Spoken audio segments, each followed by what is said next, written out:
welcome to Top Secret TV. My name is David Becker. On tonight's show, we don't actually have Between the Lines this week. We've got a special interview with Simon Trezelyan. You may have seen him a couple of weeks ago, where I took my life in my own hands and placed it in Simon's hands, and he pushed me through the barriers of fear, and we overcame a few things, so it was really good. But tonight, we've got a different subject. So what we're going to be talking about is the Vatican and some of the conspiracies and some of the things that are happening there. So welcome, Simon. How are you? Very well indeed, thank you, David. That's good. Now, can you perhaps tell us a little bit about the Vatican? Like, do they actually have an agenda that's not the public one? Well, I think like most institutions that hold a great deal of political power, which obviously they do, they must have an agenda, otherwise they wouldn't be able to focus on what they really wanted to do in life. I personally believe that even though I hold no major religious views myself, and I certainly have no extra grind against any form of organised religion, however, what I do believe is that any religion that holds a spiritual sway over a fifth of the world's population should be answerable to that population.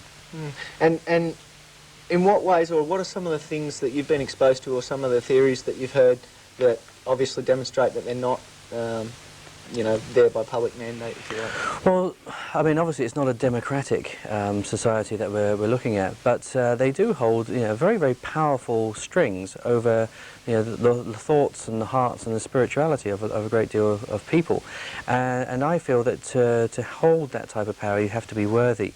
I have found in the past that the Roman Catholic Church has been very unworthy to be able to hold those strings and to be able to take the mantle of leaders of this world. What are some of the links? I understand they actually have links to, or even historically have had links to secret societies and government agencies and stuff. Well, of course, this has always been, I mean, the Pope was a political post for many, many hundreds of years, and people used to be able to buy their popeship because it gave them a great deal of land, of title, and of course money and an army. Christianity was a very poor situation, first of all, when it became initially the religion that it is. But it was only when Constantine actually took over the patronship of the Vatican Church, where it became the Holy Roman Empire, that he then produced money and an army, and of course a language, being Latin, and that was the first time that Christianity had actually had so many powerful objects at its disposal. Now, some of these powerful objects that you mentioned before we came on, I understand they actually have their own spy force and their own army? Oh, well, they have the Swiss Guard, which I don't think anyone could actually look at it as being an army. But when you actually consider that every potential Catholic is a potential source of information, and this has actually made the Vatican a target for other intelligence agencies, because with the Vatican itself and the Roman Catholicism, they have the confessional, and of course they can say anything to a priest and that will never go to the police or any other type of agency, and of course the priest can tell the bishop can tell the cardinal can tell the Pope. So that means that potentially there are literally billions of people out there that are potential sources of information, and of course you will find Roman Catholics at every level of society, and because they are ideologically linked to this, they don't need paying, they don't need blackmailing, they're doing it by the grace of God. They do things as they believe are right. That's quite amazing. So what you're saying is that say a banker or someone in high-end investment circles who goes to confessional and says that they've done some dodgy dealing, that information could potentially be passed on up the line. Potentially. And then used I mean, I don't feel this is a massive conspiracy in that way, that every priest in every confessional has got a hotline to the Pope or anything like this. But I do believe, like everything good, because it's run by people, and therefore ego and politics comes involved in things, that it does get tainted with other people's agendas. And I feel this has been very much the history of the Roman Catholic Church. I mean, it's interesting that in 325 AD at the Council of Nicaea, that was when they actually started to produce the Bible as to what people would believe, and that's when they left out 4 of the 8 Gospels. 4 of those Gospels were actually to do with reincarnation. Really? One of those Gospels was actually written by Thomas, and it's only recently been actually produced by a Vatican scholar who, when he found it in Aramaic, realised the potentially damaging evidence that he had, and it actually blew away his belief, because Thomas Didymus, Thomas the twin, no one really talks very much about him in the Bible. He is doubting Thomas. He's the one that checks Jesus' wounds. But in Leonardo da Vinci's picture of the Last Supper, it shows the evidence and the secret evidence of Leonardo da Vinci wanted to remain as a legacy, because Leonardo da Vinci was the Grand Master of an organisation called the Prieuré de Sion, and the Prieuré de Sion is a quasi-Masonic organisation which is destined to protect the bloodline of Christ. And in the picture of the Last Supper there are two Christs. There is one in the middle, and there's one towards on the left-hand side as you're looking at the second from in, who's actually wearing exactly the same clothes as Jesus, but he's in profile. And this has been tested by the chief forensic scientist of the New York Police Department, who actually, looking at the faces, says that this person is exactly the same. Thomas Didymus, Thomas the twin, was Jesus' twin brother. Really? And this is alluded to in the first page of the Gospel of Thomas. And this is one of the Gospels that has been suppressed by the Roman Catholic Church. Just getting back to something you said earlier, protect the bloodline of Christ. What's that mean? Does that mean that there are people on this earth now that were related or are related to Christ? Very much so. The bloodline actually survived the crucifixion. I believe personally that Jesus Christ himself survived the crucifixion, and the evidence of that is within the Turin Shroud. Turin Shroud is correct. We know where the Turin Shroud has been since the year 800. It was used to be called the Mandy Lion. So even though the evidence has just come out that it's a 14th century fake, you would have thought they'd have put it in a bin by now if that was the case. And of course, if the Roman Catholic Church can't get hold of 14th century material, I don't know who can. But in the shroud itself, it shows blood running, and therefore the blood is being pumped by a living heart. Therefore, he wasn't dead when he actually left the crucifixion scene. And obviously had taken a fairly almost near fatal blow with the spear. However, the element of the shroud itself, showing this blood running, actually blows up in the face of everything to do with the Roman Catholic Church. If it is true, you would have thought, wouldn't you, that the only single piece of evidence to suggest that Jesus ever lived on this earth would have been treasured by the Roman Catholic Church, which indeed it is. I mean, it's actually well guarded, I mean, amazingly well guarded. But in Paul's letter to the Romans, it actually states, if the resurrection be not true, then all of our ministry and preaching is in vain.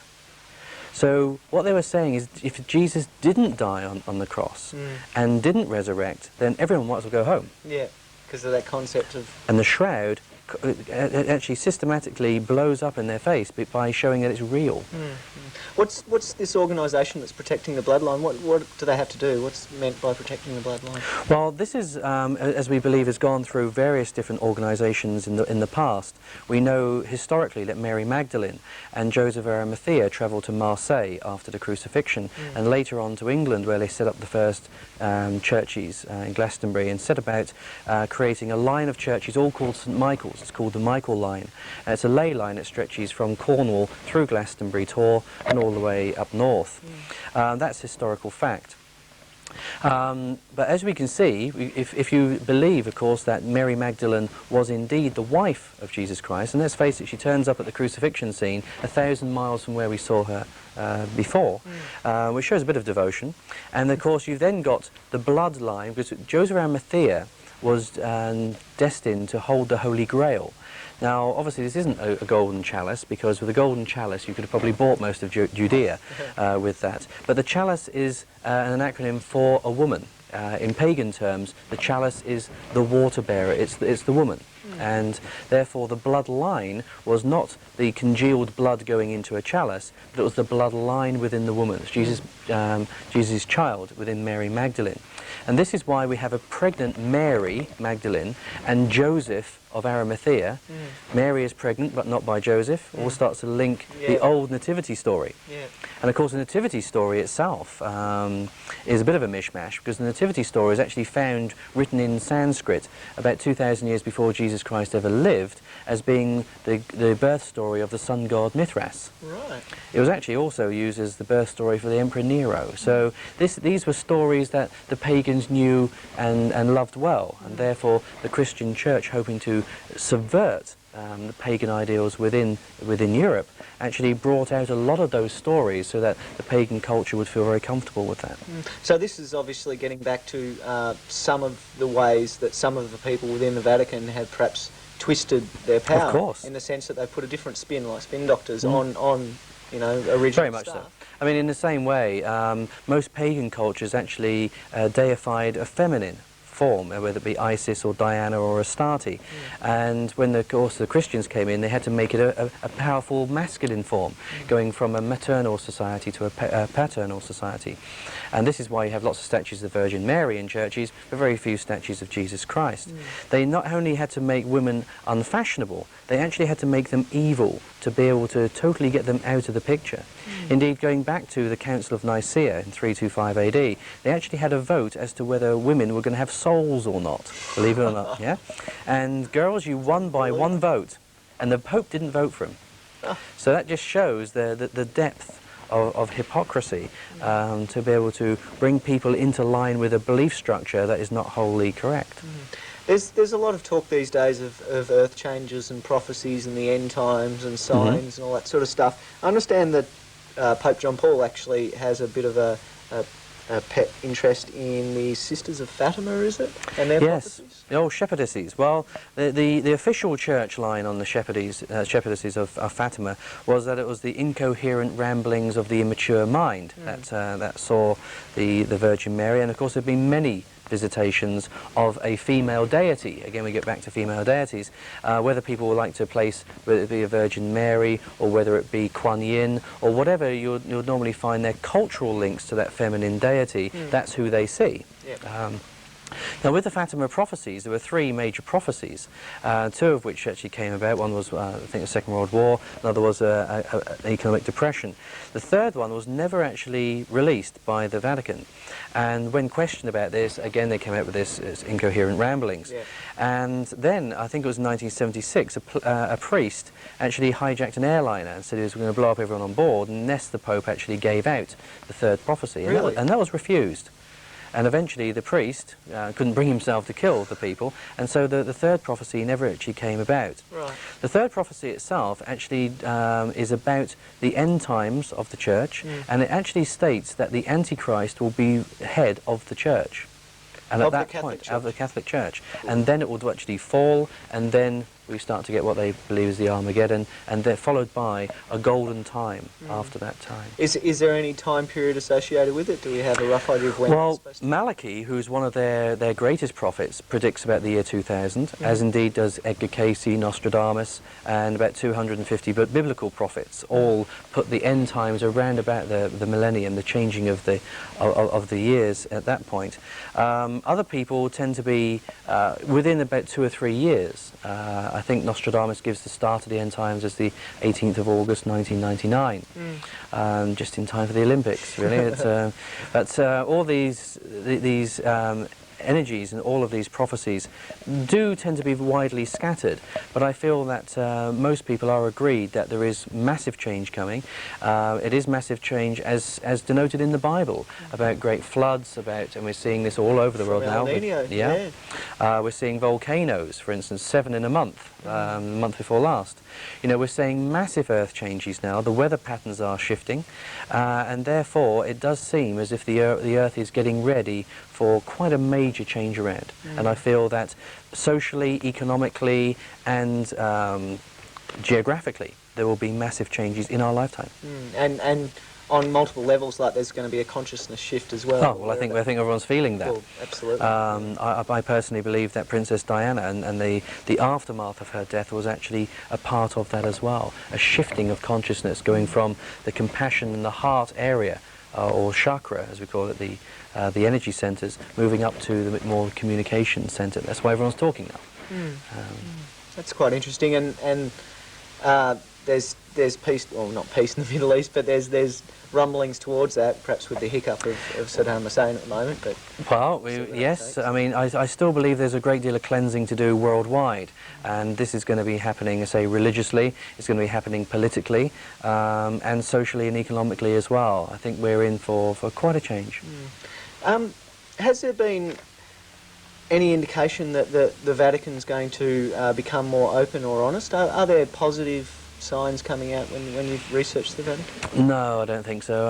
I think they've very much dyed in the wool. See, the thing is that the Pope doesn't actually have a great deal of effect. The Vatican is actually run by an organisation called the Curia, which is like a think tank, and these are very senior cardinals that actually don't really want to be Pope. Pope is very much a figurehead. They hold strings of a great deal of money, of a great deal of political influence worldwide, and also through other organisations such as the Jesuits or Pro Dio or Opus Dei as well, which are part of the Catholic intelligence services.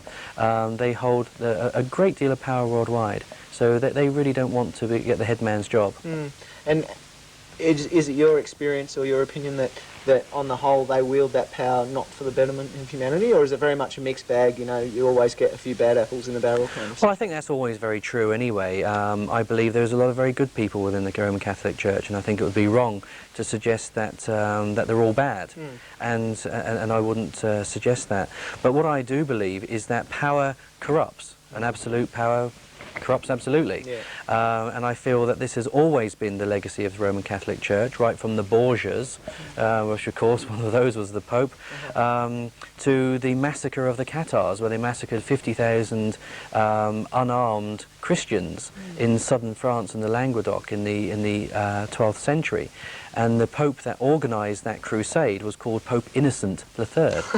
Really? And when Simon de Montfort, who was the army leader, went to the town of Béziers, the prelate of Béziers said, "Stop, come on, you know, there's good Catholics here as well as Cathars. You know, how can you better tell the difference?" And he said, "Kill them all, God will know his own." Oh. So when you've got that type of mentality, historically, then I feel that you're always going to have problems. What about economically? What sort of power does the Catholic Church, or particularly the Vatican, hold economically? Can it make or break countries by whispering in the IMF's ear or something like that? Certainly they hold more money than most small countries. I mean, I think it was about in 1980 that the liberal estimate of Vatican funds was around about $700 million, which is chicken feed in reality.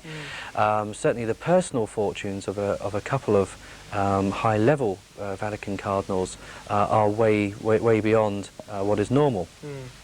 One book where it says "In God's Name" by David Yallop goes into this quite extensively and shows that the Banco Ambrosiano and the fall of that bank was very much a Vatican plot. Several people were indicated, and indeed the whole of the Andreotti government was implicated, along with a quasi-Masonic organisation called Propaganda 2 or P2 Lodge. All of that is still actually in the courts in Italy. So there's a lot of corruption there. Part of it actually centres around the fact that, of course, that the Vatican doesn't actually pay tax. So the Italian government do not actually charge the Vatican tax. Of course, if you wish to actually launder money through banks that is not going to have any type of tax inspector actually looking at them, then why not put your money through there? And of course, other great Italian institutions would also put their money through there, things like the mafia. And other institutions like that. So yes, I do believe that financially they hold a great deal of sway. It's always reputed that they have actually more financial analysts than actually on Wall Street. To be able to look after the sheer volume of money that is there within the Catholic Church. And they also, I remember reading an article once that said that in their basements and sub-basements there's just thousands of rare works of art and stuff like that, and they're never on public display. I thought that was a bit sad. Yeah, well, the thing being on that, of course, is that you're referring to Chapel Number 5, and Chapel Number 5 apparently is only half empty now because there is a lot of corruption within the church itself, and they're actually selling them off, including one painting showing Jesus Christ as a hermaphrodite. Yeah, so interesting stuff there. You're not going to see it on the Melbourne Art Gallery. Yeah. What about the idea, I read a conspiracy theory that suggests that Jesus Christ was like basically an extraterrestrial. Do you think that there's any currency in that, and that there might be or that the church might be threatened by such an idea and therefore cuts out any references or keeps a lid on it somehow? I mean, really, I mean, how would you know? And with the type of energy and the type of healing that he produced, and I believe that Jesus Christ was an incredibly gifted a human being. I believe that he was a human being and not an extraterrestrial. But I believe that he did hold powers that indeed we all have. Indeed, he says in the Bible, greater things you will do than I. So I think that he was a realist. I feel that he was a remarkable man brought up in fairly unremarkable times.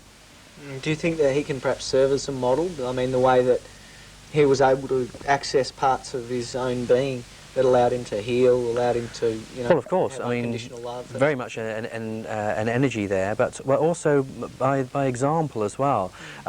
We more or less know that Jesus Christ was an Essene, and incidentally, the Cathars actually were the nearest models to the Essenes. And wouldn't it be wonderful if the Catholic priests and the Church actually lived like Jesus, and therefore gave vows of poverty, you know, and actually helped others, as opposed to hoarding money and basically not giving money to the people that need it most. When you look at the churches in the Philippines, for instance, you see marvellous cathedrals, incredible works of art, yet the people are dying on the streets of those very cathedrals. And it's only then you begin to see some of the hypocrisy. And of course you've experienced that in Australia as well with the Catholic boys' homes. I mean, they knew about the systematic sexual abuse of vulnerable young boys, and they knew about this for many, many years, and they put a lid on it because of what it potentially could do to the Roman Catholic Church. And of course, how can you then put store or trust in an institution like that, who really seeks its own favours and does not look after the people who it purports to protect? Yeah, it's like its main thrust is maintaining the status quo, staying alive. Exactly. Yes, exactly. Getting back to the 4 chapters that were taken out of the Bible, you said one of them was... 4 Gospels. 4 Gospels. One of them was on reincarnation. What were the others about? Well, they are mostly about reincarnation. See, the thing is that if I'm a priest and you're my flock, and I say, right, okay, lads, there is reincarnation. You get many, many lives, and if you don't get it right the first time round, well, so what? You can just try your best, and you'll get many other lives to better make it up from. Where's the power? I mean, the power's with you, isn't it? But if I say you get one life only, and if you muck it up, that's it, hellfire and brimstone and all this type of thing, but I can save you, what are you going to do? Yeah, you accumulate power. In the same way is that you can actually use the Bible for anything you wish. You can actually hold the Bible up if you want to go to war and says, this book says, an eye for an eye, a tooth for a tooth. So people will go out to war. But when you want to stop war, you say, this Bible says, turn the other cheek. What do you do? I mean, it's all this internal contradiction. I mean, exactly. What percentage of the Bible do you think is valid? Well, when you consider that certainly on the Gospels, the nearest Gospel to Jesus Christ was actually written by a Greek in Rome 120 years after Jesus Christ died, it's not exactly an eyewitness account. The Bible has had many authors, over 600 authors. Not all of them have gained grace and favour throughout the years, and some have been added, some have been taken away. So I do believe that the Bible is a very good form of way of living. I mean, if only people did it. But I don't feel that it can be taken literally as gospel. And this is where people really fail to actually allow the true energy and the true teachings of Jesus to come through. I feel if actually people looked at more at the example and what was behind the teachings, as opposed to this means this, then I feel that the whole world would be a better place. So, all this information that you've accumulated over the years, how do you impart it to people? What use do they get out of coming along to your workshops? I like to think that they gain a bit of the truth. They feel that there's something not right. They actually listen to my words, they actually weigh up the evidence in their own minds, and therefore they make a decision on that. I say very much to everybody that there is no religion higher than truth. And what I try to do is to impart the truth as I see it. And of course it's only my truth. And I'm not preaching, I'm not trying to get a negative message out there about the church or indeed any other religion. What I firmly believe is that people are entitled to weigh up the evidence for themselves, find their own truth for themselves, and to stop placing their energy in a third party. Once you give your energy to a third party, be it a guru, a belief structure or a religion, you lose a part of yourself. And I feel that this goes against the very essence of Jesus' teachings. I believe we have it all within ourselves. And also, not only do you lose a part of yourself, but the person who you're giving it to gains a part of yourself. Of course they do. And I feel that's the saddest part. I believe that we all hold our own religion in our own hearts, and that's where our own church is. You don't need to go into a physical building to find yourself closer to the God force, which is a spark of all of us. I see people's eyes, and I see some of humanity's successes, and in it you see a spark of the divine. You see that element, that essence, and that to me just illustrates that we are all part of God. All right, so if people want to get in contact with you, you've got a couple of numbers that they can ring? That's right. We can actually be contacted on our Queensland telephone number, which is 071 645 617, and that is Seventh Wave Seminars. So anything that we do within Australia, and indeed New Zealand as of next year as well, we can be contacted through there, and we'll be delighted to speak to people and to put on a presentation. Yeah. And you do this this Vatican thing, you do that a couple of times a year, or is that just now and again? In every major city in Australia we do it. It's also available on audio cassette and video as well, such as the popularity of the presentation. So again, people, if they can't make the lecture, can actually get the information both on audio or video through that telephone number. All right, well that's all we have time for. Thank you once again, Simon. Thank you, David. Thank you indeed. Okay, that's all we have time for this week. Thanks for watching, and we'll be back next week, so until then, good night.